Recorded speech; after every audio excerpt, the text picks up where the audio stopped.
नाज़रीन अस्सलामु अलैकुम वरहमतुल्लाहि वबरकातुहू। मुझे उम्मीद है कि आप सब लोग खैरियत से होंगे।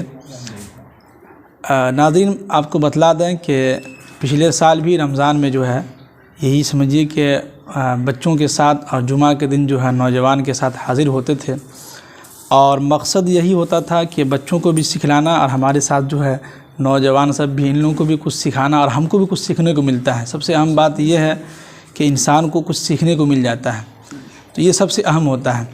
तो आज समझिए कि फिर जो है इस रमज़ान का जो है समझिए कि पहला एपिसोड है जिसमें हम समझिए कि नौजवानों के साथ हाज़िर हुए हैं और इसमें समझिए कि बहुत ही अहम बात और इन लोगों से कुछ सीखेंगे भी हम और कुछ सिखाएंगे भी इंशाअल्लाह। तो आप सब लोग हमारे साथ बने रहिए और पूरी वीडियो ज़रूर देखिएगा और लास्ट में एक काम कीजिएगा कि आप लोग एक कमेंट ज़रूर कीजिएगा और जो लोग चैनल को सब्सक्राइब नहीं किए हैं वो ज़रूर सब्सक्राइब कर लें। सबसे पहले हम इन लोगों से तारुफ़ कर लेते हैं। आप इनको जानते ही होंगे, हमारे एजाज़ साहब हैं जो पिछले रमज़ान में पिछले साल हमारे साथ हाज़िर हुए थे। आपका नाम? मोहम्मद अली हुसैन। मोहम्मद अली हुसैन। क्या करते हैं आप? सिलाई करते हैं। सिलाई, माशाअल्लाह। तो हम लोग अभी कुर्ता सिलते हैं कि नहीं? सिलते हैं। आपका नाम? सफ़ीउल्लाह अंसारी। आपका घर कहाँ है? महावीर। महावीर, माशाअल्लाह। क्या करते हैं? पढ़ाई करते हैं। किस क्लास में? 6 क्लास। 6 क्लास में, माशाअल्लाह। आपका नाम? आप तो पिछले साल तो आए थे शायद, माशाअल्लाह। आप कैफ साहब हमारे यहाँ शादीशुदा हैं, नीनू शादी हुई है अभी, है कि नहीं जी। तो आज हमारे साथ समझिए कि बहुत ही नौजवान और ख़ास लोग हैं हमारे साथ आज, तो इंशाअल्लाह कुछ सीखने को मिलेगा। सबसे अहम बात यह है कि जिनको याद हो बतलाइएगा कि जैसे कि एक होता है छोटा नापाकी, एक होता है बड़ा नापाकी। जैसे कि हम पेशाब किए, पेशाब करने के बाद हम पानी नहीं लिए, समझिए कि हम नापाक हो गए। इसके लिए हमें क्या करना होता है? गुस्ल करना होता है। तो गुस्ल में कितने फ़र्ज़ हैं? 3 है। नंबर 1 पे ये है कि हमें कुल्ली करना है और रमज़ान के अलावा जो है उसमें गरगरा करना होता है, लेकिन रमज़ान में क्या है, हमको सिर्फ कुल्ली ही करना है 3 मरतबा। फिर उसके बाद ये है कि 3 मरतबा जो है नाक में जो है ये जो नर्व हड्डी यहाँ तक पानी जो है पानी पहुँचाना है। फिर उसके बाद ये है कि तीसरा पर ये है कि पूरे बदन पे पानी बहाना है जी। अब एक चीज़ याद रखिए, इन 3 चीज़ों में से अगर एक भी हमारा छूट जाएगा तो अगर हम दिन भर भी नहाते रहें, खूब शैम्पू लगाएं, आप पाक साफ़ नहीं कहलाएंगे। शरीयत के नज़र में, इस्लाम के नज़र में आप जो है नापाक ही रहिएगा। तो ये 3 चीज़ें ज़रूरी हैं। अब रहा मसला कि ये हो गया जैसे कि बड़ी नापाकी हो गई, जैसे कि पेशाब किया, हमने पानी नहीं लिया, नापाक हो गए। शादीशुदा है, बीवी के पास सोए, हम बिस्तरी किए हैं, उससे आपको गुस्ल हाजत ज़रूरत होती है, वो फ़र्ज़ है हमारे ऊपर, वाजिब है, वो ज़रूरी है। ये जो है समझिए कि बड़ा हो गया।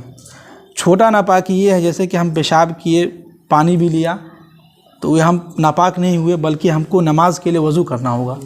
जैसे कि अब हम नमाज के लिए आए हैं, पेशाब किए, पानी भी लिए, तो हमको वज़ू करना होगा। अब वज़ू में जो है कितने हैं? 4 फ़र्ज़ हैं। नंबर 1 पे ये है कि हमें जो है दोनों हाथ जो है नंबर 1 पे ये कि पूरे चेहरा धोना है। चलो हम सुन्नत बतला रहे थे, तो नंबर 1 पे क्या है? पूरे चेहरे को धोना है, यहाँ से लेके यहाँ तक, और एक कान की लौ से दूसरे कान की लौ तक। इस बीच में एक हल्का से भी सूखा नहीं होना चाहिए। नंबर 2 पे ये है कि ये दोनों हाथ जो यहाँ तक कहनियों समेत जो है यहाँ तक धोना है दोनों हाथ को। अगर ज़्यादा वक्त है तो एक सुन्नत भी है कि उसको 3 मरतबा धोना है, तो ज़्यादा वक्त पे अगर हो तो धो सकते हैं आप सुन्नत तरीक़ा पे। फिर उसके बाद ये कि चौथाई सर का मसा भी करना है, पानी जो है फिर से लेना है। जैसे कि हाथ धो रहे थे ना, तो ऐसा नहीं कि हाथ धो रहे तो उसी पानी से मसा भी करना, नहीं, नया पानी हमको लेना होगा। अब जो दूसरा नया पानी जो लेंगे तो पूरे सर का जो है मसा करेंगे बिल्कुल। फिर जो कान का भी मसा है, फिर ये है। अब यहाँ पर जो हम लोग मसा करते हैं, इसकी वजह क्या मालूम है आप लोगों को? इसकी वजह यही है, किताब में लिखा है कि यहाँ पर एक नस है, ये नस जो है यहाँ पर जो टच होता है तो पानी ठंडा होता है, तो ये जो टच होता है पानी के साथ, जिसकी वजह से इस नस को सुकून मिलता है। जो इंसान दिन में 1 मतलब यहाँ पर पानी नहीं पहुँचता जिसका, उसका दिमाग पागल हो जाता है, दिमाग काम नहीं करता, टेंशन में आ जाता है। देखिए अल्लाह ने क्या शरीयत हम लोग को बतलाया, इतनी अहम बात बतलाया कि यहाँ जो हम मसाह भी कर रहे हैं तो कोई फालतू का मसाह नहीं हो रहा है, हमारे जिस्म को सुकून मिल रहा है। और इस नस को अगर पानी ना मिले यहाँ पर, समझिए कि हमारा दिमाग काम नहीं करेगा, इंसान पागल हो जाएगा। तो अल्लाह ने जो है चौथाई सर का मसा भी दिया हम लोगों को। फिर उसके बाद लास्ट में ये है कि दोनों पाँव को जो है धोना है।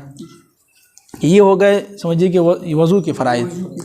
अब रहा मसला ये कि नमाज के अंदर हम लोग को किस तरह से खड़ा होना है, कैसे रुकू करना है, कैसे सजदा करना है, कहाँ हाथ बांधना, ये सारी चीज़ हम लोग को जानना था क्या ज़रूरी है।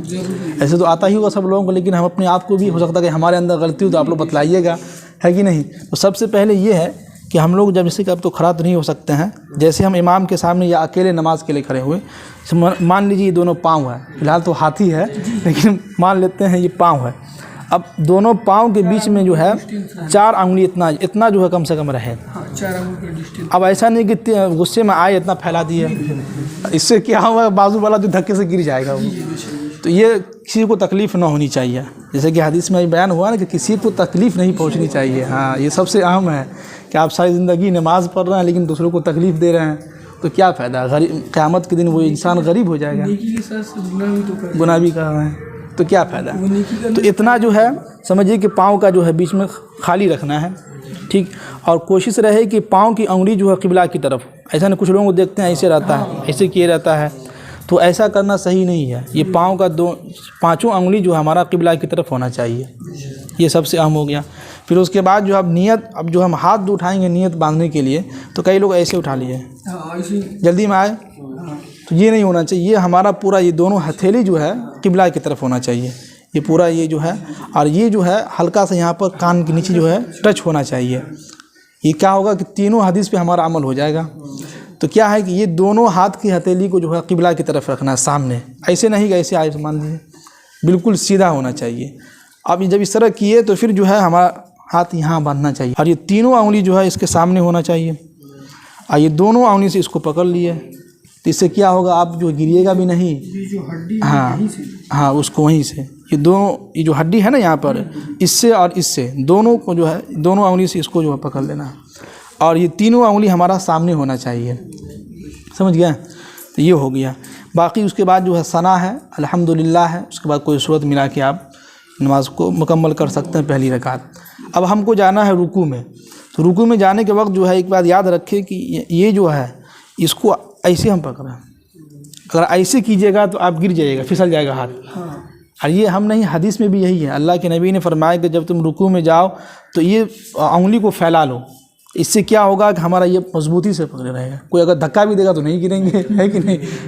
अगर ऐसे रहिएगा, हल्का से भी धक्का होगा आप जो है गिर जाइएगा। हाँ, ये हुई, पूरा एकदम मजबूती के साथ उसको थाम लेना है, ताकि आप क्या होगा, अब गिरिएगा नहीं। अब हम रुकू से उठने के बाद कई लोग क्या करते हैं, रुकू से उठे फ़ौरन सजदे में चले गए, तो ये मालूम चला कि आप नमाज नहीं मजाक कर रहे हैं। रुकू से जब उठेंगे, तो अब हम लोग जो है रुकू से जब उठेंगे तो उठने के बाद बिल्कुल सीधा हम लोग, बिल्कुल सही है, सीधा। जब सीधा हो जाएंगे तो जब हम सजदे में जाएंगे तो बहुत इत्मीनान से और सुकून के साथ जाने में होगा हमको। जल्दी में जैसे रुकू से उठे फट से गिर गए, ऐसा भी नहीं होना चाहिए। हाँ, जाते हैं लोग सिजदा में, हाँ, तो ऐसे ही चला जाता है, ठीक है, वैसे नहीं जाएगा, हम जहाँ तक जानते हैं। हाँ, ऐसे रुके, हाँ, ऐसे रुके तब जाएगा, बिल्कुल आराम से, एकदम आराम जी, सुकून के साथ जो है हम लोगों को जाना है। इससे क्या होगा, जब सुकून नमाज के अंदर पैदा होगी ना, तो हमारी नमाज के अंदर खुशू पैदा होगा। जैसे कि हदीस में आता है ना कि अगर कोई शख्स 5 वक्त की नमाज की पाबंदी करता है तो उसकी ज़िंदगी से सबसे पहला जो टेंशन होता है वो रिस्क, पैसा, है कि नहीं। हर आदमी की टेंशन होता है पैसा कहाँ से कमाए, यार कैसे पैसा आए। तो अल्लाह ताला ने अपने दीन के अंदर रखा है। अब लोग सोचता है कि भाई अल्लाह ने कहा है कि रिस्क जो है यानी पैसा जो है नमाज के अंदर है। अब इंसान नमाज भी अदा कर रहा है, उसके बावजूद भी ज़िंदगी में सुकून नहीं है। तो उसकी एक वजह यही है कि हम नमाज जो है वो नमाज नहीं पढ़ते जिससे अल्लाह के नबी ने हमें बतलाया है। एक लोगों को दिखलावे के लिए आ गए, फट मारे इमाम से साथ, और अकेले में है तो जल्दी मारे, हाँ चलो हो गया। तो ये क्या होगा, इस नमाज से आपको सुकून की बजाय आपकी ज़िंदगी में और तकलीफ़ होगी। लोग दिखावे के लिए नमाज पढ़ने आते हैं। इससे क्या हो रहा है कि लोगों की ज़िंदगी में जो भला बुरा ना हाँ ना कहे, वही कहते हैं ना कि माशरा जितना हम लोग को इजाज़त दे रहा है उतना कर रहे हैं। लोग कहेंगे अरे देखो नमाज के लिए नहीं जा रहा, तो चलो भाई नमाज के लिए चले जाते हैं। तो ये चीज़ें हो जाती हैं। अब जब हम सजदे में जाएंगे तो सजदे में जाने के बाद ये हमारा जो है इतना होना चाहिए, ठीक है। अब जो है यहाँ पर ये अंगूठा आप लोग देख रहे हैं, कान के नीचे जो है बिल्कुल सामने होना चाहिए, और हमारा पेशानी जो है और नाक दोनों टिकना चाहिए, हाँ, ये दोनों चीज़ें जो है बहुत ज़रूरी है। कभी कभी होता है ना कि यहाँ रुमाल बांधे रहते हैं तो रुमाल पे ही कर लेते हैं, नहीं, जब तक आप पेशानी ज़मीन पे नहीं टेकिएगा आपका सजदा नहीं होगा, और नाक भी, ये दोनों चीज़ें बहुत ज़रूरी है। क्यों? इसलिए कि ये जब ज़मीन के अंदर किसी और के सामने झुकिएगा तो इंसान को इंसल्टी महसूस होती है कि नहीं, तुम्हारे सामने हम झुकेंगे, लेकिन अल्लाह ताला करे नहीं झुकना होगा, तुमको जो है अपना पेशानी नाक ज़मीन में लगाना होगा, तब तुम्हारी नमाज़ कबूल होगी। लोग बोलते हैं ना ये सब कर सकता है लेकिन हाँ, वही है। लेकिन अल्लाह के सामने आप जब झुकिएगा तो जब तक पेशानी नहीं टेकिएगा, जब तक हम अल्लाह के सामने सजदे में जो जा रहे हैं तो सजदे में जब जाएँ तो बिल्कुल पेशानी आपका ज़मीन पर टिकना भी चाहिए सही तरीके से, और नाक भी सही तरीके से टिकना चाहिए। फिर उसके बाद उसमें जो तस्बीह है 3 मरतबा आप उसमें पढ़ें, या 5 मरतबा पढ़ें, या 7 मरतबा, जितना आपसे हो सके, जितनी लंबा सजदा आप कर सकते हैं अकेले में। फिर जब उठें तो फिर बिल्कुल इत्मीनान से उठें। अब जैसे नहीं कि रुकू से ये क्या हो रहा है, मजाक हो रहा है, तो इससे क्या होता है, अल्लाह ताला भी नाराज़ होते हैं, अल्लाह के नबी भी नाराज़ होते हैं। अल्लाह के नबी की हदीस है, कोई शख्स अगर इस तरह की नमाज़ अदा करता जल्दी जल्दी में, तो अल्लाह ताला उसकी नमाज को एक गंदे कपड़े में लपेट के उसके मुंह पे मार देता है। बताइए क्या फ़ायदा मिला? आप 10 मिनट खर्च किए नमाज के लिए और नमाज भी हमारी सही नहीं हुई, मुकम्मल नहीं हुई, तो बताओ क्या फ़ायदा। तो हमें जो है रुकू सजदे से उठने के बाद बिल्कुल इत्मीनान से बैठना है, फिर उसके बाद जो है फिर सजदे में जाना है। अगर आपको याद है सुबहान अल्लाह अल्हम्दुलिल्लाह एक और भी दुआ है, वो अगर याद है, याद नहीं है तो कोई बात नहीं, कम से कम सुकून से आदमी बैठ तो सकता है। तो 2 सजदे हम लोगों को बिल्कुल आराम सुकून के साथ करना है। तो ठीक इसी तरह हम लोग जब ज़िंदगी के अंदर नमाज जो है बिल्कुल सुकून से अदा करेंगे ना, तो इंशाअल्लाह अल्लाह की ज़ात से उम्मीद है कि हमारी ज़िंदगी के अंदर सुकून आएगा। अल्लाह ताला रिज़्क़ भी देंगे, पैसे खूब देंगे। नमाज अगर आप सुकून से अदा कीजिएगा तो इंशाअल्लाह आपकी ज़िंदगी में इतनी बरकत होगी, इतना पैसा होगा कि आपको समझ में नहीं आएगा कि हम कहाँ खर्च करें। देखिए एक चीज़ याद रखिए कि अखलाक बहुत अहम है। अगर आपके जाने के बाद लोग आपको याद करेंगे उसी वक्त जब आपके अखलाक अच्छे होंगे। हाँ, जैसे कि एजाज़ साहब हैं, हमारी इनसे अच्छी ताल्लुकात है, अगर ये हमसे अच्छी तरीके से बात करेंगे, अच्छे से पेश आएंगे, कभी कभी इससे क्या होगा, आपस में मोहब्बत पैदा होती है। अब इनके जाने के बाद 10 साल या 20 साल जब इन दुनिया से गुजरेंगे तो कभी इनकी याद आएगा, ये एजाज़ साहब थे, बहुत अच्छे अखलाकमंद इंसान। कभी कभी अगर हम चले भी जाते हैं, अगर हम ही इनसे दूर हो जाते हैं तो इनको इमाम साहब बहुत अच्छे इंसान थे। तो किसकी वजह से याद कर रहा है? पैसे की वजह से नहीं, अच्छे अखलाक से, अच्छे अल्फाज में बात करने से, व्यवहार इसको कहते हैं। तो ये आपके लिए हमेशा ज़िंदगी भर के लिए आपका एक तोहफ़ा रहेगा। इसलिए किसी के शेख सादी ने कहा था, बहुत बड़े अल्लाह वाले शेख सादी हैं, मौलाना हैं, उन्होंने कहा था अगर तुम चाहते हो कि तुम्हारे मरने के बाद भी लोग तुमको याद करें तो तुम अपने अखलाक अच्छा करो, अच्छा व्यवहार करो, लोगों से अच्छे तरीके से पेश आओ। तुमसे जो ज़्यादा उम्र के लोग उनसे बदतमीज़ी नहीं, ज़ुबान दराज़ी नहीं, किसी से नहीं। इससे क्या होता है, अगर आपके अखलाक अच्छे होंगे तो आपके जाने के बाद भी लोग, पूरा मोहल्ला इलाका आपको याद करेगा, अरे भाई वो एजाज़ साहब बहुत अच्छा इंसान था, क्या अच्छा कपड़ा भी सिलते थे, अच्छी तरीके से बात भी करते थे, लोगों से मोहब्बत से पेश आते थे। बहुत अच्छे से बात। अल्लाह ताला हम सब लोगों को जो है खुशहाल रखे इसी तरह। क्या हाँ, बाकी जो बात कहें हैं अगर बुरा लगे तो माफ़ कीजिएगा, और कोशिश ये कीजिए, हाँ, अपनी ज़िंदगी के अंदर कोशिश ये कीजिए, अगर सुकून चाहते हैं तो नमाज के अंदर सुकून लाइए। अगर ज़िंदगी में सुकून चाहते हैं तो क्या लाना होगा, नमाज में सुकून लाना होगा, खुशू खुजू लाना होगा। अगर ऐसे ही नमाज उठा पटक कर लिए तो ज़िंदगी भर आप भी ऐसे उठा पटक करते रहिएगा, इधर उधर भागते रहिएगा, परेशान रहिएगा। हाँ, और अल्लाह ने नमाज के अंदर ही सुकून रखा है, मसला तो ये भी है, नमाज के अलावा कहीं सुकून भी नहीं रखा अल्लाह ने। तो चलिए, बहुत खुशी हुई आप लोगों से मुलाकात करके, है कि नहीं जी।